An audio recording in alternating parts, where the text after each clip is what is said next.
Haryana civil engineers में आप सभी का स्वागत है। और आज हम अपनी बहुत ही बढ़िया सीरीज स्टार्ट करने जा रहे हैं। और ये सीरीज ना मेनली जो फोकस रहेगी वो आप सभी की रहेगी। जैसे कि कोई भी स्टेट इंजीनियरिंग सर्विस एग्जाम हो गया, या एसडीओ का हो गया, या एई का हो गया, और या जेई का भी हो गया। आप इन इस जो भी ये सब्जेक्ट इस सीरीज़ में कवर होंगे वो बहुत ही बेनिफिशियल रहेंगे। चाहे अपने हरियाणा के अंदर है एचपीएससी इरिगेशन एसडीओ का पेपर आने वाला है, चाहे उसके लिए हो या कोई भी आगे आने वाला स्टेट इंजीनियरिंग सर्विस एग्जाम हो, तो उसके लिए दी बेस्ट वीडियो होने वाली है आपकी। और आज हम स्टार्ट करने जा रहे हैं अपना जो सब्जेक्ट मेनली स्टार्ट हो रहा है इरिगेशन से स्टार्ट करेंगे, क्योंकि हमारा जो एग्ज़ाम है वो हरियाणा पब्लिक सर्विस कमीशन का अपना इरिगेशन एसडीओ का है। तो हम उसके लिए थोड़ा सा फोकस उस तरफ रखेंगे और अपनी वीडियो स्टार्ट करेंगे। तो मैं आपको एक चीज़ बता दूं, इस वीडियो के अंदर हम मेनली क्या कवर करने वाले हैं कि जो स्टूडेंट्स को अपने क्या होता है कि कई बार वो थोड़ा बेसिक पता होता है और पता होने के बाद उन्हें एडवांस तक नहीं गए होते, या उनको प्रैक्टिस नहीं होती, या वो थोड़ा सा रिवीजन करना चाहते हैं, तो उस टाइप के लिए वीडियो बहुत ही बेनिफिशियल है। एक तरीके से आप कह सकते हो ये क्रैश कोर्स टाइप से ऊपर हो गया थोड़ा सा। ठीक है, क्रैश कोर्स नहीं बोलेंगे, क्रैश कोर्स में वन वीडियो में बिल्कुल कंप्लीट हो जाती है और कई चीज़ मिस हो जाती है। तो ये है तो उसी टाइप का, बहुत फास्ट ट्रैक चलेगा आपका, क्योंकि मैंने ये सब रिटर्न करके रखा है पहले से ही, और बहुत ही ढंग से इसके अंदर सभी जगह से रिसर्च करके ये नोट्स बनाए हैं। आपको ये पीडीएफ भी मिल जाएगी टेलीग्राम के ग्रुप में, और आपको जो टेलीग्राम ग्रुप का लिंक है वो डिस्क्रिप्शन में मिल जाएगा और कमेंट के अंदर भी मिल जाएगा, वहाँ से आप इस पीडीएफ को ले सकते हो। और ये आप जैसे कि कह सकते हैं कि इनके लिए बेनिफिशियल है। जैसे कि जो स्टूडेंट को 10-20% अपने को बेसिक पता है, चाहे वो डिप्लोमे का हो चाहे बीटेक का हो, है ना, अपने को 20-30% पता है, हम डिप्लोमा करके आए हुए बीटेक करके आए हुए, इतनी तो नॉलेज होती है। उसके बाद उसने एक दो बार कभी आधी बार तैयारी करी है, उसके बाद उसे नहीं पता चल रहा भाई तैयारी कहाँ से करूँ, तो उसके लिए तो बेस्ट वीडियो है। ठीक है, आपको हल्का फुल्का बेसिक पता होना चाहिए ये वीडियो कर रहे हो तो। ठीक है, ये बिल्कुल ऐसा नहीं है कि ए से लेके जेड सीरीज़ है, हम इसे कह सकते हैं थोड़ा सा 10-20% आपको पता होना चाहिए। और वैसे बहुत ही तगड़ी सीरीज़ बनाएंगे और एक नंबर का पढ़ाएंगे। ठीक है, तो स्टार्ट करते हैं अपना पहला सब्जेक्ट इरिगेशन इंजीनियरिंग। तो इसके अंदर सबसे पहले हम देखेंगे मतलब इरिगेशन इंजीनियरिंग से समझने से पहले आपको पता होना चाहिए कि इरिगेशन क्या चीज़ है। तो आप सबको पता ही होगा इरिगेशन क्या चीज़ होती है, सिंचाई। आप समझते हो इस चीज़ को और आप अच्छे से जानते हो किस तरीके से करी जाती है। तो मेनली इस सब्जेक्ट जो डील करता है वो इसी चीज़ से डील करता है कि आप किस तरीके से अपनी क्रॉप्स के हिसाब से, अपने लैंड के हिसाब से, अपने स्लोप्स के, ग्रेडियंट्स के, या किसी भी टोपोग्राफी की कंडीशन के हिसाब से आप कौन सी इरिगेशन टेक्निक्स या किस तरीके से आप अपने जो भी आपका फार्म है या अपना खेत है उसके अंदर सिंचाई किस प्रकार से हम कर सकते हैं। तो सबसे पहले हम फास्ट एंड फॉरवर्ड तरीके से जल्दी से स्टार्ट करेंगे कि भाई इरिगेशन क्या चीज़ है। तो इरिगेशन मतलब सिंचाई। तो सिंचाई के अंदर भी आपके इरिगेशन के अंदर भी दो तरह की ब्रांचें निकली जाती है, जैसे सरफेस इरिगेशन, ठीक है, और सरफेस और सब सरफेस। सरफेस और सब सरफेस आप क्या समझते हो? देखो, सरफेस का मतलब होता है जो सरफेस के ऊपर होती हो, मतलब जो ज़मीन के ऊपर हम मदद से हम पानी दें अपने क्रॉप्स वगैरह को, तो उसे हम कहेंगे सरफेस इरिगेशन। और सब सरफेस का मतलब हो गया हम अपने ज़मीन के नीचे से, मतलब कि कुछ ज़मीन पे हम आर्टिफिशियल तरीके से जड़ के अंदर ही पानी पहुंचा दें क्रॉप्स के, या कुछ इस तरीके से हम अपनी टेक्निक बनाएं कि आपका वेस्टेज कम हो, या हम पानी को हम सीधा इस तरीके से करें कि एटमॉस्फेयर की कंडीशन में ना आए, वो सोइल के अंदर ही रहे। तो सबसे पहले सरफेस इरिगेशन की बात करेंगे। तो यहाँ पे इसके अंदर भी दो पार्ट है, जैसे फ्लो इरिगेशन हो गया और लिफ्ट इरिगेशन हो गया। फ्लो इरिगेशन वो इरिगेशन जहाँ water available at the higher level, मतलब कि आप हायर लेवल से पानी लेके आ रहे हो ग्रेविटी की मदद से लोअर लेवल पे। ठीक है, तो वो फ्लो इरिगेशन हो गया। जैसे रिवर वगैरह जो भी फ्लो करती है वो इसी टेक्निक पे फ्लो करती है कि लोअर से लेकर हायर से लेकर लोअर लेवल पर जाती है। वैसे लिफ्ट इरिगेशन, लिफ्ट में मतलब हमें यहाँ पे ग्रेविटेशनल फोर्स अपोज करेगी आपको इरिगेशन करने के लिए, और यहाँ पे आपको कोई मैकेनिकल डिवाइस यूज़ करना पड़ेगा, लाइक पंप्स एंड जो भी आप ट्यूबवेल वगैरह लगाया करो खेत में, वो चीज़ यूज़ करनी पड़ेगी, तो उसे हम कहेंगे लिफ्ट इरिगेशन। वहीं सब सरफेस इरिगेशन का मतलब हो गया आपका कि इसके अंदर जैसे नेचुरल सब सरफेस इरिगेशन एक टाइप है और दूसरा आर्टिफिशियल सब सरफेस। इसके बारे में हम डिटेल में आगे पढ़ेंगे। आपको मैं थोड़ा सा हिंट दे देता हूँ, जैसे कि आपका ड्रिप इरिगेशन टाइप से में जो भी टेक्निक होती है ये सब सरफेस इरिगेशन के अंदर आती है। ठीक है, ये बहुत बेनिफिशियल भी होता है कई जगह के लिए। तो अगर हम आगे चलते हैं तो हमारा जाता है topic water distribution techniques, very important. तो देखो, फ्री इसके अंदर सबसे पहला पार्ट है फ्री, वाइल्ड और द ऑर्डिनरी फ्लडिंग। तो सबसे पहले फ्री फ्लडिंग टाइप से में टेक्निक क्या कहती है कि भाई जिसके अंदर एक लैंड है, आपका मान लो खेत है, तो उसके अंदर क्या होगा, उसको हम डिवाइड कर देंगे स्मॉल स्ट्रिप्स के अंदर। तो लंबी स्ट्रिप्स के अंदर डिवाइड करेंगे और उसके अंदर हम पानी छोड़ देते हैं। फ्लडिंग का मतलब आप यही समझो कि एक अनकंट्रोल्ड हम पानी छोड़ देना खेत के अंदर। ठीक है, तो land divided into small strips by the number of the field used over a rolling land. Rolling land के अंदर हम इसे यूज़ करते हैं। Water application efficiency is low, बहुत कम वाटर एप्लीकेशन एफिशिएंसी होती है इसमें। अभी हम एफिशिएंसी के बारे में भी आगे पढ़ेंगे, तो आपको और अच्छे समझ में आएगा। बस आप ये समझो कि इसके अंदर जो वाटर एप्लीकेशन एफिशिएंसी, हम पानी देने की जो क्षमता है अपने, जो जितना मिलना चाहिए उतना नहीं मिलता है, वेस्टेज ज़्यादा होती है एक तरीके से। तो suitable for the close growing crops के लिए बहुत सुटेबल होता है। वहीं बॉर्डर फ्लडिंग की बात करें तो divided into a number of the long parallel strips. ये जो बॉर्डर फ्लडिंग होती है इसके अंदर हम लॉन्ग पैरेलल स्ट्रिप्स के अंदर डिवाइड कर देते हैं फील्ड को। और जेंटल स्लोप, इसके अंदर जेंटल स्लोप चाहिए होता है कि एक तरीके से फ्लो करे आपका पानी। और इस बॉर्डर फ्लडिंग के अंदर सबसे इंपॉर्टेंट ये एक फॉर्मूला है। इस फॉर्मूले पर आपको कोई क्वेश्चन वगैरह, अगर आप ईएससी में नहीं जा रहे हैं, एई वगैरह में, तो ये फॉर्मूला को सोल्व करने में रेयर, अभी बहुत कम देखा गया कि इसका कोई सोल्यूशन आया हो, बहुत कम चांस है। बट आप इसका फॉर्मूला याद रखो, क्योंकि मैं कई क्वेश्चनों के अंदर ये देखने को मिला, ऑप्शन के अंदर ये फॉर्मूला थोड़ा मॉडिफाई कर देते हैं, पूछ लेते करेक्ट फॉर्मूला कौन सा है। तो 2.3 y/f log 10 क्यू बाय में Q minus F dot A. ठीक है, अगर आप ये फॉर्मूला याद कर लो तो बहुत अच्छी बात है, क्या पता कल को कोई क्वेश्चन आ जाए। तो यहाँ से आप क्या निकाल सकते हो इस टी से, time required to covered the given land area, मतलब कितना टाइम लगेगा उस एरिया को पूरा वाटर से कवर करने के लिए। ठीक है, तो यहाँ पे ए तुम्हारा जो है वो area of the irrigated land है, क्या वो तुम्हारा डिस्चार्ज है, एफ तुम्हारा rate of filtration of soil है, सेंटीमीटर पर आवर के अंदर है। ठीक है, वहीं तीसरा टाइप आ जाएगा तुम्हारा चेक फ्लडिंग। तो similar to the free flooding, ये फ्री फ्लडिंग के सिमिलर है, except that the checks are in provided and levees. इसके अंदर चेक्स प्रोवाइड करे जाते हैं, फील्ड को चेक्स और लीव्स में डिवाइड करा जाता है। और इसके अंदर कैसे डिवाइड करा जा रहा था आपका, नंबर ऑफ स्ट्रिप्स के अंदर। तो suitable for the both less और द मोर परमेबल सोयल।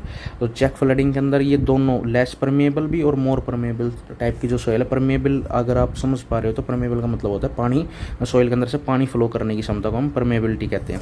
ठीक है, तो अगर जिसमें से कम लेस परमेबल है या ज़्यादा परमेबल, तो उसमें दोनों में बेनिफिशियल है। तो बेसिन फ्लडिंग की बात करेंगे तो adopted for the garden and orchids. ठीक है, बेसिन फ्लडिंग के बारे में इतना, मतलब कि गार्डनिंग वगैरह करते हैं ना, बेसिन फ्लडिंग बेसिकली इस टाइप का होता है। अब हम एक तरीके से उठा हुआ एरिया बनाते हैं, उसके चारों तरफ पानी भर देते हैं। ठीक है, वो होती है तुम्हारी बेसिन फ्लडिंग। ठीक है, तो और फूरो इरीगेशन की बात करेंगे तो फूरो इरीगेशन तुम्हारी क्या है, ये सबसे फेमस है एक तरीके से हम कह सकते हैं, फूरो इरीगेशन सबसे ज़्यादा यूज़ होती है। तो इसके अंदर क्या है, ditches with are running water, maximum slope और फ्यूरो स्लोप। अच्छा ठीक है, तो इसके अंदर फ्यूरो इरीगेशन में क्या है, ditches with are running water. इसके अंदर हम ना, ये जो हम अपने हरियाणा में यूज़ करते हैं ना, वो फ्यूरो इरीगेशन ही होता है। जैसे वो डिचेज बना देते हैं, लाइन बना देते हैं और ऊपर टीला सा बना रहता है, तो इस टाइप में ऐसे बनी रहते हैं ना, तो फ्यूरो इरीगेशन में आती है। तो उसके अंदर क्या होता है कि जो डिचेज के अंदर होता है उसके अंदर पानी चलता है, और जो वो टीले से बने रहते हैं उसके ऊपर क्रॉप हम लगाते हैं। ठीक है, इसके अंदर एक कमी है, आपको पता चलेगी आगे क्या चीज़ की कमी है। जैसे कि मैक्सिमम स्लोप इसके अंदर देना रहता है 0.5% का, फ्यूरो स्लोप कहते हैं जिसे हम। और वेटेड एरिया इसका रहता है 1/5 टू लेकर 1/2 of the total area. Furrow are 8 से लेकर 30 सेंटीमीटर डीप होते हैं ये। ठीक है, और फ्रो एंड 400 मीटर लॉन्ग होते हैं ये। इरीगेशन लेस इवेपोरेशन होकर, इसके अंदर ना लेस इरीगेशन के अंदर इवेपोरेशन कम होता है। Small shallow Feroz and suitable for the close growing crops, ये क्लोज ग्रोइंग क्रॉप्स वगैरह में सुटेबल होते हैं। इसके अंदर क्या होता है, जब हम डिचेज वगैरह बनाते हैं इस टाइप में, ये वो क्रॉप बनाते हैं, तो यहाँ पे पानी फ्लो करता है, इधर हम क्रॉप उगाते हैं, तो थोड़ा लैंड जो होता है वो पानी फ्लो करवाने के अंदर भी कुछ परसेंट 30-40% लैंड पे हम 30% लैंड के अंदर हम क्रॉप नहीं उगाते, उसके अंदर सिर्फ पानी फ्लो करता है, क्रॉप उगती है इन पे। ठीक है, तो ये वाला जो एरिया होता है यहाँ नहीं उगती क्रॉप, तो ये वाला वेस्ट सा हो जाता है एक तरीके से। तो इस चीज़ को हम कवर अप करने के लिए आगे ड्रिप इरीगेशन वगैरह में ये चीज़ कवर अप करी जा सकती है, तो उसमें हम ज़्यादा क्रॉप लगा सकते हैं। तो वो कंटूर मेथड की बात करेंगे तो माउंटेनियस और the land slope is very steep then used. ठीक है, कंटूर स्लोप से आप समझते हैं, कंटूर का मतलब होता है कि हमारा जो एक तरीके से स्लोप फॉलो करती है ना लाइंस, उस टाइप में कंटूर होता है। ठीक है, आपको सर्वे में इसको पढ़ने को मिलेगा। तो आपको अगर बेसिक पता है कंटूर क्या है, तो इसके अंदर माउंटेनियस और स्लोप, आप कंटूर से समझो स्लोप। ठीक है, स्लोप वेरी स्टीप वगैरह में यहाँ पे यूज़ करते हैं इस वाले टाइप के मेथड को। सबसे इंपॉर्टेंट आ जाता है स्प्रिंकलर इरीगेशन, सबसे ज़्यादा अपने यही यूज़ होता है स्प्रिंकलर इरीगेशन के अंदर। भाई ये इरीगेशन की टेक्निक आ गई है जिसके अंदर हम आर्टिफिशियल तरीके से रेन करवाते हैं खेत के अंदर। आप देखा होगा भाई, आपने फुहारा लगा देते हैं, तो वो उसी को हम स्प्रिंकलर इरीगेशन कहते हैं। आर्टिफिशियल तरीका है, ये एक बहुत बढ़िया टेक्निक है एक नंबर की। इसके अंदर एफिशिएंसी जो होती है, इरीगेशन एफिशिएंसी, वो 80% होती है। Use whether the land gradient is steep and the soil is easily erodible. ठीक है, ये वहाँ यूज़ करा जाता है जहाँ पे भाई सोइल हमें पता है इरोजन होने का खतरा है, या ग्रेडियंट अगर भाई ढलान वाला एरिया है या आपकी सॉइल इरोडेबल है तो हम वहाँ पे यूज़ करते हैं इस वाली टेक्निक को। It is for the shallow root. Shallow root मतलब जो कि कम ज़्यादा गहरी जड़ नहीं जाती ना जिन क्रॉप्स की, उनके लिए हम यूज़ करते हैं। Use where the irregular topography, जहाँ पे इरेगुलर टोपोग्राफी होती है वहाँ भी यूज़ कर सकते हैं। Use in excessively permeable like sand and the high impermeable. Impermeable soil के अंदर भी यूज़ कर सकते हैं और परमेबल सॉइल लाइक सैंड के अंदर भी हम इसे यूज़ कर सकते हैं। ठीक है, इसमें कॉन्सेप्ट अगर आप देखोगे तो ये होता है कि जो परमेबल सॉइल होती है उसमें ज़्यादा परमेबल होती है, उसमें पानी जैसे ही डलता है वो नीचे चला जाता है ग्रेविटी से, तो उनके पोर्स के अंदर जो पानी भरा होता है ना, जैसे कई तरह के सॉइल में पढ़ोगे कि जो पानी होता है जो कैपिलरी वाटर होता है वो बहुत बेनिफिशियल होता है प्लांट्स के लिए, तो वहाँ होल्ड नहीं हो पाता, वो परमेबिलिटी ज़्यादा होती है तो वो नीचे चला जाता है। तो मेन तो वही होता है वाटर, ठीक है, जो होल्ड होता है जो प्लांट के लिए बेनिफिशियल होता है, तो परमेबिलिटी वहाँ पे हमें थोड़ी थोड़ी देर में देना पड़ता है। तो ये स्प्रिंकलर इरिगेशन वहाँ पे बेनिफिशियल है। और जिसकी हाई इम्परमेबिलिटी मतलब उसमें पानी नहीं जा पा रहा है, लाइक क्ले है कोई तो उसके अंदर पानी नहीं जा पा रहा तो उसके भी बार बार पानी रिपीटेशन की जरूरत पड़ती है, तो स्प्रिंकलर इरिगेशन वहाँ भी बेनिफिशियल है। तो इसके एडवांटेजेस क्या है? Seepage loss completely eliminated, seepage loss को हम एलिमिनेट कर सकते हैं। ठीक है, क्रॉप एरिया इंक्रीज, इसमें क्रॉप एरिया 16% इंक्रीज हो जाता है एज़ कम्पेयर टू फ्लोरो। ठीक है, और इसके अंदर क्योंकि डिचेस के अंदर पानी बहता है, इसके अंदर क्या होता है फुहारे की मदद से हम क्रॉप मतलब जो मैंने आपको बताया था डिचेस के अंदर जो एरिया उसको भी हम कवर अप कर सकते हैं इस वाले में भी, और ड्रिप में भी कर सकते हैं। ठीक है, ड्रिप तो सबसे बेस्ट है। तो prevent water logging salinity and the leeches, तो इसके अंदर हम वाटर लॉगिंग वगैरह सैलिनिटी इनको लीचेज को प्रिवेंट कर सकते हैं। मिनिमम लॉसेज होता है स्प्रिंकलर इरिगेशन में। वहीं ड्रिप की बात करेंगे, directly supply to the root zone. ये रूट जोन के अंदर आपको ड्रिप इरिगेशन से ये समझ में आना चाहिए कि भाई ये यूँ लगा लो ये ट्यूब की नली है, इसमें से पानी बह रहा है और यहाँ छेद कर देते हैं और इस वाली पाइप को हम अपने क्रॉप अपनी मिट्टी के अंदर दाब देते हैं और इनके आसपास इधर इधर इधर इधर ऐसे क्रॉप के बीज लगा देते हैं, तो इनमें से पानी निकलता रहता है एक एक एक दो दो बूंद। ठीक है, 1 मिनट में 2 बूंद है इस तरीके से, तो पानी भी बचता है और वही पानी सीधा रूट तक पहुंचता है, तो ये बहुत बेनिफिशियल है जहाँ पे पानी की कमी हो।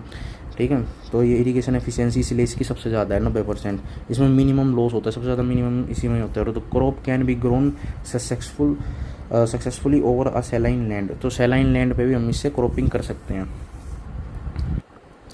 अब हम इसके अंदर क्या है कि वाटर फ्लो रेट जो ड्रिप इरिगेशन के अंदर होता है वो 2 से लेकर 10 लीटर पर आवर्स रहता है और higher water application and distribution efficiency रहती है ड्रिप इरिगेशन के अंदर। अब हम आते हैं अपने नेक्स्ट टॉपिक पे, quality of the irrigation water. तो total concentration of the soluble salt, तो concentration of the soluble salt in a irrigation water is classified in a term of the electrical conductivity. जो हम concentration of salts अगर आप चाहे कहीं देखो soil के अंदर देखो या वाटर के अंदर देखोगे ना, तो हम इलेक्ट्रिकल कंडक्टिविटी से मेजर कर सकते हैं अच्छे तरीके से। तो इसके एक तरीके से आप इनकी जो क्वेश्चन आते हैं वो टेबल से ही आते हैं, जैसे कि लो सैलिनिटी वाटर कितना होता है 100 से लेकर 250 के बीच में जो तुम्हारा पानी होएगा, म्यू मोह पर सेंटीमीटर इसकी एक यूनिट है, यूनिट की तरह समझो इसे, म्यू मोह पर सेंटीमीटर। ठीक है, तो लो सैलिनिटी वाटर कौन सा होगा जिसके 100 से लेकर 250 तुम्हारी म्यू मोह क्या होगी, इलेक्ट्रिकल कंडक्टिविटी होगी। तो इसके अंदर हम हर तरह की क्रॉप ग्रो कर सकते हैं, दी बेस्ट ऑप्शन है। ठीक है, तो मीडियम सैलिनिटी की बात करेंगे 250 से लेकर 750, एक कैन बी यूज़ लीचिंग वगैरह करके हम इसको यूज़ कर सकते हैं, कोई दिक्कत नहीं है। हाई सैलिनिटी होगा 750 से लेकर 2250। कुछ प्लांट होते हैं जो सैलाइन वाटर में उग जाते हैं तो उनके लिए ठीक है, जो टॉलरेबल प्लांट होते हैं। वेरी हाई जिसमें 2250 से ज़्यादा 2250 से भी ज़्यादा इसके अंदर इलेक्ट्रिकल कंडक्टिविटी है म्यू मोह पर सेंटीमीटर के अंदर, तो वो किसी चीज़ के लिए सूटेबल नहीं है, बहुत बेकार पानी है। ठीक है, अगर हम बात करेंगे सोडियम आयन कंसंट्रेशन, तो सार वैल्यू जिसे हम कहते हैं, तो इसके अंदर भाई एक फॉर्मूला बहुत इंपॉर्टेंट है, इससे क्वेश्चन भी काफ़ी आए हुए हैं। तो Na+ ये सोडियम होता है, कैल्शियम प्लस मैग्नीशियम, तो Na+ डिवाइड बाय में whole roots calcium plus magnesium by 2, याद रखो Na बाय में होल रूट Ca+Mg/2। बहुत आसान फार्मूला है, कुछ भी नहीं है, फार्मूला याद कर लेना। ठीक है, उसके बाद इसकी भाई फार्मूले से जो भी वैल्यू आएगी उसके ऊपर क्या है कि लो सोडियम होगा, अगर 0 से 10 के बीच में वैल्यू आती है ऑल क्रॉप के लिए बेस्ट है, और वही मीडियम सोडियम होगा 10 से 18 के बीच में सम क्रॉप्स के लिए, हाई सोडियम होता है 18 से 26 के लिए require leaching, very high sodium 26 से ज़्यादा नॉट सूटेबल, किसी चीज़ के लिए सूटेबल नहीं है, ये वैल्यू याद रखना 26 से ऊपर। तो SAR value can be reduce by adding the gypsum to the water. Water के अंदर हम ये क्वेश्चन कई बार आया हुआ है कि भाई किस तरीके से रिड्यूस कर सकते हो तुम जिप्सम की मदद से। देखो भाई पीएच कंसंट्रेशन की बात करेंगे तो 6.5 से लेकर 8.4 के बीच में तुम्हारा पीएच होना चाहिए इरिगेशन वाटर का। अब वाटर रिक्वायरमेंट्स ऑफ करो, बहुत इंपॉर्टेंट चैप्टर है। देखो ये मैं बता रहा था, तुम्हारे पास ना 3 तरीके के पानी होते हैं सोइल के अंदर। सोइल के अंदर जो स्टोर करती है, जैसे हाइग्रोस्कोपिक वाटर हो गया, कैपिलरी वाटर हो गया और ग्रेविटेशनल वाटर हो गया। हाइग्रोस्कोपिक वाटर कौन सा वाटर हो गया तुम्हारा, जो भाई water adheres in a particle not for plant can not be removed. बहुत हो गया, तीनों पॉइंट में खत्म इसका काम। इसमें क्या कह रहा है कि भाई ऐसा पानी है भाई प्लांट के लिए तो होता ही नहीं, क्योंकि निकाल नहीं सकते, पार्टिकल के अंदर होता है। ठीक है, मतलब कोई पार्टिकल है, मतलब तुम्हारा शरीर है, उसके अंदर जो पानी है अंदर जो चला गया पेट के अंदर, वो हाइग्रोस्कोपिक वाटर है, उसे तुम निकाल नहीं सकते, या तो पेट काटना पड़ेगा या कुछ करना पड़ेगा। ठीक है, तो उसी तरीके से ये पानी होता है जो सोइल के सॉलिड पार्टिकल होता है उसके अंदर होता है, इसे प्लांट यूज़ नहीं कर सकता। ठीक है, और ना हम इसे निकाल सकते। और वहीं एक कैपिलरी वाटर क्या होता है, ये water held in a large pores, ये पोर्स के अंदर होते हैं, यूजफुल फॉर क्रॉप्स और held due to the surface tension और अट्रैक्शन। तो भाई जो पानी पार्टिकल के आसपास चिपटा रहता है, मतलब कि तुम लगा लो, तुम पानी पी रहे हो, तुम्हारे मुंह में पानी भरा हुआ है, तो वो तुम्हारा कैपिलरी वाटर होगा, अभी अंदर नहीं गया। तो कैपिलरी वाटर वो होगा, इसको प्लांट एक्सट्रैक्ट कर सकता है, इसमें से जड़ जाएगी, जड़ इन पार्टिकल के बीच में से होकर जाती है ना, तो एक्सट्रैक्ट कर लेती है, तो इसे एक्सट्रैक्ट करा जाए तो यही सबसे बेनिफिशियल होता है। ठीक है, और अगला आ जाता है तुम्हारा ग्रेविटेशनल वाटर, ये हो गया तुम्हारा बाहर पानी का गिलास धरा है एक तरीके से। ठीक है, तो ये पानी का ये क्या होगा, ग्रेविटेशन वाटर, तुम पानी घेरोगे सोइल के अंदर और ये नीचे चला जाएगा ग्रेविटी की मदद से। तो ये ग्रेविटेशन वाटर ये भी बेनिफिशियल नहीं होता इस एक तरीके से प्लांट्स के लिए, क्योंकि फ्लो कर जाता है अगर तुम्हारी परमेबल सोइल है तो। ठीक है, तो अब हम बात करेंगे सोइल मॉइस्चर कंटेंट की। तो फील्ड कैपेसिटी बहुत इंपॉर्टेंट। फील्ड कैपेसिटी क्या है, the maximum amount of the moisture held by a soil against gravity. मतलब कि फील्ड कैपेसिटी का मतलब यही होता है कि भाई जो मैक्सिमम तुम्हारा वाटर है एक फील्ड में कितना होल्ड करने की क्षमता है उस सोइल के अंदर। ठीक है, फॉर ग्रेविटी के अगेंस्ट, मतलब कि ग्रेविटी लग रही है फिर भी वो होल्ड करके बैठी है सोयल पानी, तो वो से फील्ड कैपेसिटी कहते हैं। Soil is not saturated but wet. ठीक है, सोयल सैचुरेटेड नहीं होती इस कंडीशन में, पर वेट होती है। फील्ड कैपेसिटी का क्या फॉर्मूला है, weight of the water retained in a unit area divide by में weight of the dry soil of same volume into में 100। तो इसको हम कहेंगे gamma W D W by में गामा डी इंटू में डी, सेम डिनोट करते हैं, और ये पोरोसिटी डिवाइड बाय में जी। ठीक है, स्पेसिफिक ग्रेविटी, ये फॉर्मूले याद रख लेना। आगे एक इंपॉर्टेंट फॉर्मूला आएगा, उसी के अंदर ये सारी इंप्लीमेंट हो जाएंगे, तो एक ही फॉर्मूला बनेगा, बता दूंगा आखिरी में। तो परमानेंट विल्टिंग पॉइंट PWP होता है, तो water content eight which plant can not know longer extract, मतलब कि एक ऐसा पॉइंट है एक तरीके से, इसके बाद अगर ये और पानी घट गया ना तो प्लांट मारा जाएगा भाई। क्यों मारा जाएगा, क्योंकि वो निकाल नहीं सकता पानी उसके नीचे। तो सैंड इसकी जो रेंज होती है वो तुम्हारी 7 से लेकर 32 एटमॉस्फेरिक प्रेशर होती है। तीसरी चीज़ होती है तुम्हारी अवेलेबल मॉइस्चर। तो it is stored in a soil in the form of the capillary water. यही वो वाटर होता है जो कैपिलरी वाटर होता है, जो पार्टिकल्स के चिपटा होता है, और ये तुम्हारा सबसे बेनिफिशियल है तुम्हारा प्लांट्स के लिए। तो available moisture for the plant, इसके अंदर मतलब अब अवेलेबल मॉइस्चर कैसे निकालेंगे, फील्ड कैपेसिटी माइनस में परमानेंट विल्टिंग पॉइंट PWP 5 से डिनोट करते हैं हम। तो इससे ना एक फॉर्मूला निकल कर आता है डेप्थ ऑफ वाटर का गामा डी इंटू में D by gamma W into में FC फील्ड कैपेसिटी। और अगर हम इसको रेडिली अवेलेबल मॉइस्चर के अंदर बात करते हैं तो इसका ये फॉर्मूला बनेगा, और यही इंपॉर्टेंट, और तुम्हें यही याद रखना है कि डेप्थ ऑफ वाटर मतलब कितना हमें, इस DW का क्या मतलब है, इसका मतलब ये है कि कितना पानी रिक्वायर है तुम्हें अपने खेत में देने के लिए, अगर ये क्रॉप ढंग से उगानी है, इसको पानी मिल जाए टाइम पे, तो वो डेप्थ है। डेप्थ में हम क्यों बात करते हैं पानी के लिए, क्योंकि हमें डेप्थ में बात करनी पड़ती है कि भाई इतना डेप्थ का पानी तो चाहिए ही चाहिए, क्योंकि मान लो देखो ये इतना हम कहते हैं ना भाई, इसको 1 लीटर पानी चाहिए ही चाहिए 1 घंटे में, तो वही है यहाँ पे हम लीटर की जगह हम डेप्थ में बात करते हैं क्रॉप्स वगैरह के लिए। तो डेप्थ ऑफ वाटर कितना रिक्वायर्ड है किसी क्रॉप्स को, कि 1 दिन में, या हम जो कहते हैं उसकी पूरी लाइफ साइकिल में, तो या हमें कितने में वाटरिंग करनी पड़ेगी, तो वो चीज़ का फॉर्मूला है ये। तो depth of water is equal to में गामा डी इंटू में डी डिवाइड बाय में गामा डब्लू FC माइनस में PWP। ठीक है, FC मतलब field capacity, permanent wilting point हो जाएगा। इसके अंदर देखो इस फिगर से तुम समझ जाओगे क्या चीज़, कौन सी चीज़ क्या होती है। देखो ये तुम्हारा ग्राफ है, इधर टाइम और इधर मॉइस्चर कंटेंट। इधर क्या हो रहा है, ये तुम्हारा ना फील्ड कैपेसिटी है इतनी, ये ऊपर वाली लाइन तुम्हारी मान लो फील्ड कैपेसिटी है, और ये जो तुम्हारा है ना ये रेडिली अवेलेबल मॉइस्चर है। रेडिली में और अल्टीमेट विल्टिंग पॉइंट में इतना जो गैप दिख रहा है, पता है क्यों, ये एक तरीके से फैक्टर ऑफ सेफ्टी लिया हुआ है कि भाई इतना फैक्टर 10% मान के चलो कि हमें और ये परमानेंट विल्टिंग पॉइंट पे आने से पहले हमें इसको पानी देना ही देना पड़ेगा। रेडिली अवेलेबल का मॉइस्चर मतलब ये है कि यहाँ तक अगर पानी आ गया ना, फिर से हमें वाटरिंग करने की जरूरत है खेत के अंदर। मान लो घट के पानी यहाँ आ गया, फिर से पानी दे दिया, फिर बढ़ गया, फिर घट के आ गया, फिर पानी दे दिया, फिर बढ़ गया। तो हमें ये अवेलेबल मॉइस्चर तो मेंटेन करना पड़ेगा। और अगर हम इससे नीचे गए तो ये तुम्हारे नू लगा लो, तुम्हारे फ़ोन की बैटरी 1% बच रही है, तो ये वो 1% है, हम 1% का रिस्क लेंगे, पहले ही ठोक देंगे चार्जर। तो वही वाली बात है। इधर देखो ये पूरी फील्ड कैपेसिटी होती है 0 से लेकर ऊपर तक, ठीक है। ये वाला सेक्शन दिख रहा है ना इतना, ये तो वो है वो वाला हाइग्रोस्कोपिक वाटर, ये प्लांट के बस की नहीं है काटना है बार। तो इसके ऊपर का है ना ये अवेलेबल होता है, इसमें से भी हम 10% फैक्टर ऑफ सेफ्टी ले रहे हैं, तो ये बीच वाला तो तुम्हारा रेडीली अवेलेबल हो गया। इतना समझ में आ गया। मतलब ये तुम्हारी फील्ड कैपेसिटी है, ये तुम्हारा हाइग्रोस्कोपिक वाटर है जिसका कोई काम नहीं तो भाई ऊपर का ही देखेंगे प्लांट्स के लिए। ऊपर में भी भाई 10% सेफ्टी ले ली नू लगा लो तुम, तो इसके अंदर तुम्हारा रेडीली अवेलेबल मॉइस्चर हो गया, ठीक है। ये बिल्डिंग पॉइंट है तुम्हारा एक तरीके से। तो consumptive irrigation requirement is calculated using the consumptive use और इफेक्टिव रेनफॉल, ठीक है। इरिगेशन एफिशिएंसी की बात करेंगे, ठीक है। इरिगेशन एफिशिएंसी क्या होती है? सबसे इसके अंदर कई तरह की एफिशिएंसी होती है, मतलब पानी फील्ड के अंदर कैसा पहुंचा, कहाँ से आया था, और इस चीज़ की एफिशिएंसी होती है। तो वाटर कन्वेंस एफिशिएंसी देखो, सबसे पहले वाटर कन्वेंस करना मतलब कि कैसे आ रहा है फील्ड में तुम्हारे, कहाँ से आ रहा है, कन्वे होके कहाँ से आ रहा है, तो उसकी एफिशिएंसी। तो वाटर ये किसका रेशो होता है? ये रेशो होता है water deliver to the field divide by में water delivered from the reservoir. Reservoir से कितना भेजा था और फील्ड में कितना पहुंच गया, समझ में आ गया इतना।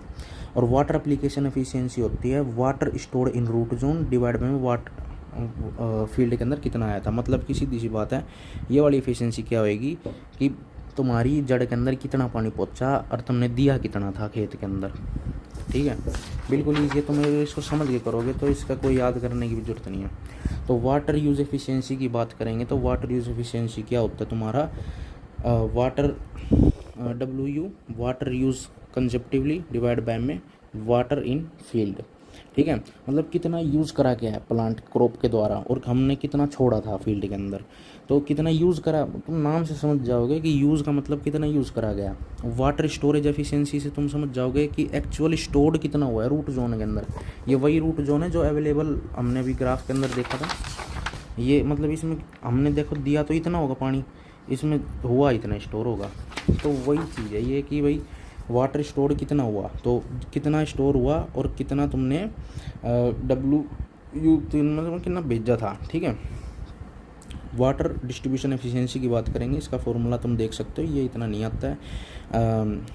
1 माइनस में y बाय में d इंटू में 100 y यहाँ पे क्या है? Average of absolute value of deviation from the mean, और d है तुम्हारा average depth during irrigation. Average depth मतलब कितनी डेप्थ रही ड्यूरिंग इरिगेशन, उसका एवरेज लिया हुआ है। जैसे कि क्वेश्चन आएगा तो उसमें D1 D2 D3 दिया होगा, उसको divide by man number of कर देना, और वही y क्या होगा? D1 माइनस D2 प्लस में D2 माइनस D3, वहीं D3 माइनस D4, इस तरीके से होता चला जाएगा और डिवाइड बाय मैन कर देंगे तो यहाँ से y निकल जाएगा और फॉर्मूला पुट कर दो आ जाएगा। वैसे फॉर्मूले नहीं आता है इस टाइप का।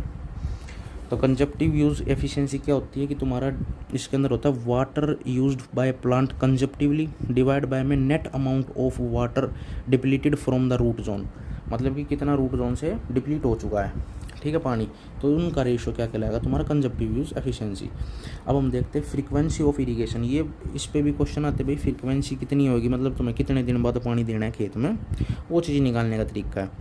तो RAM मतलब रेडिली अवेलेबल मॉइस्चर डेप्थ कितनी है तुम्हें ये पता करनी है। रेडिली अवेलेबल मॉइस्चर डेप्थ कौन सा, जो हमने भी पीछे फॉर्मूला देखा था डेप्थ ऑफ रूट जोन निकालने वाला, डिवाइड बाय में हम कर देंगे कंजप्टिव यूज CU, ठीक है, उससे हम डिवाइड कर लेंगे मतलब कितने कंजप्टिव यूज़ हुआ है, तो इनका रेशो क्या कहलाएगा तुम्हारी फ्रीक्वेंसी आ जाएगी डेज वगैरह में। और वाटर इंटरवल क्या होता है? डेप्थ ऑफ वाटर लॉस्ट, ठीक है, डिवाइड बाय में डेली कंजप्टिव यूज़, मतलब कि कितने कितने इंटरवल में देना पड़ेगा, ठीक है। तो इसमें हो जाएगा depth of water lost divide by में डेली कंजप्टिव यूज़ का रेशो क्या कहलाएगा तुम्हारा? Water interval. और ऑप्टिमम वाटर डेप्थ क्या होती है? Quantity of water at which the yield is maximum called the optimum water depth.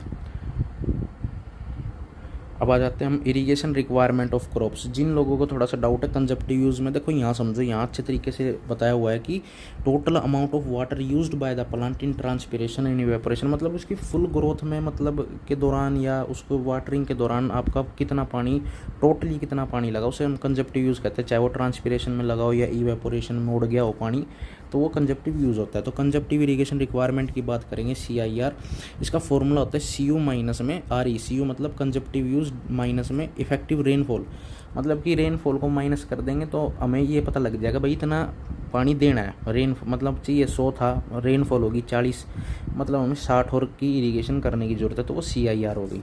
तो नेट इरिगेशन रिक्वायरमेंट की बात करेंगे NIR, तो CIR प्लस में LR। CIR होगा तुम्हारा कंजप्टिव यूज़, प्लस में LR होगा लीचिंग रिक्वायरमेंट वगैरह, मतलब सारी चीज़ नेट तरीके से यूज़। नेट का मतलब ही होता है कि जितना आ रहा है या जितना जा रहा है उन सबको प्लस माइनस कर दोगे तो वो नेट होता है। तो हमें लीचिंग में भी चाहिए होगा तो उसको भी हमने ऐड कर लिया, बस इतना फ़र्क है।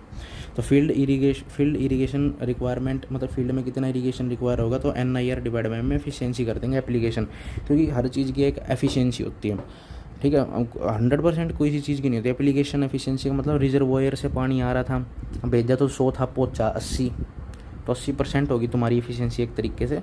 तो हम वो भी चीज़ देखेंगे, क्योंकि भाई आना तो वहीं से, अब तुम्हारे खेत में नहीं पहुंचा तो फालतू पहुंचाना पड़ेगा, 120 130 पहुंचाना पड़ेगा।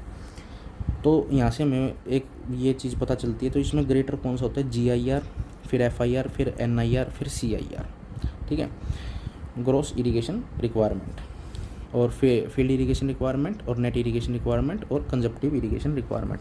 क्रॉप सीजन्स के बारे में पढ़ेंगे। अब हम उससे थोड़ा बाहर आ गए हैं टॉपिक से थोड़ा सा। अब इसके अंदर आपको सीजन्स की काफ़ी ज़्यादा नॉलेज होगी, थोड़ा सा उस नॉलेज को थोड़ा सा कंसोलिडेट करें कि भाई जून से सितंबर वाले को कहते हैं खरीफ क्रॉप, जिसे मानसून क्रॉप्स भी कहते हैं। रबी क्रॉप्स हो गया अक्टूबर से मार्च, और जैद हो गया तुम्हारा अप्रैल से जून, ठीक है। कई जगह आपको 2 भी मिलेगा, खरीफ और रबी में मिलेगा।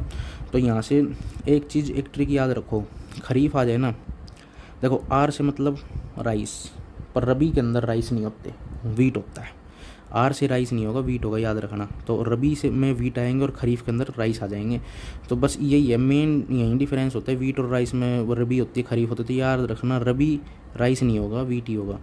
तो खरीफ क्रॉप के अंदर राइस, बाजरा, ज्वार, मेज़। रबी के अंदर wheat, barley, gram linseed. Zaid के अंदर तुम्हारा cotton, coffee, tea and sugar cane April से जून के बीच में होती है। तो मेरे ख्याल से अभी यही चल रही है जैद। और क्रॉप पीरियड की बात करेंगे तो इसी ये क्या होता है, ये बहुत अच्छे ढंग से आपको लिखा हुआ है, बिल्कुल समझ में आ जाएगा क्या चीज़ है। देखो क्रॉप पीरियड क्या होता है, तुमने कोई चीज़ बोई और उसको काट दी, उसके बीच का समय, उस मतलब बोने से लेके काटने तक के समय को क्रॉप पीरियड कहते हैं। बेस पीरियड होता है पहले दिन तुमने पानी दिया, पहली बार पानी दिया, और आखिरी दिन पानी दिया कटने से पहले और उगाने के बाद, तो उसे हम कहेंगे फर्स्ट वाटरिंग से लेकर लास्ट वाटरिंग के बीच का टाइम को कहेंगे बेस पीरियड। पहलो इरीगेशन क्या आएंगे, watering done prior to sowing, sowing करने से पहले हम छिड़काव पानी पूनी मारते हैं खेत में बढ़िया, तो वो पहलो इरीगेशन हो गया, ठीक है। कोर वाटरिंग की बात करेंगे, first watering after plant grows few centimetre, मतलब वो ये पहली वाटरिंग है जब तुम्हारा प्लांट कुछ सेंटीमीटर उग चुका है, ठीक है। तो क्रॉप रेशियो क्या होगा, irrigation area of kharif season divide by में irrigation area of the rabi season, इसे हम क्रॉप रेशियो कहते हैं। प्लगिंग की बात करेंगे, process of turning up the earth with a plug especially before showing, मतलब कि बोने से पहले हम क्या करते हैं, जो पिछला जो खेत था उसको हम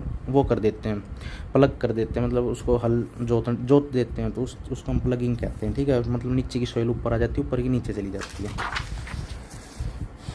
method of irrigation fertility of the soil, तो इसके अंदर क्या हम मतलब कि ये हम किस तरीके से सॉइल को उपजाऊ बना सकते हैं, तुमसे ज़्यादा कौन जानता है इस चीज़ को। तो सबसे पहले हम करेंगे क्रॉप रोटेशन। क्रॉप की रोटेशन चेंज कर करके अलग अलग तरह की क्रॉप्स को हमें लगाना पड़ता है, तो इससे भी हमारी फर्टिलिटी इंक्रीज होती है सॉइल की। तो प्रोवाइडिंग रेस्ट देना, लैंड को कुछ समय के लिए छोड़ देना ऐसी।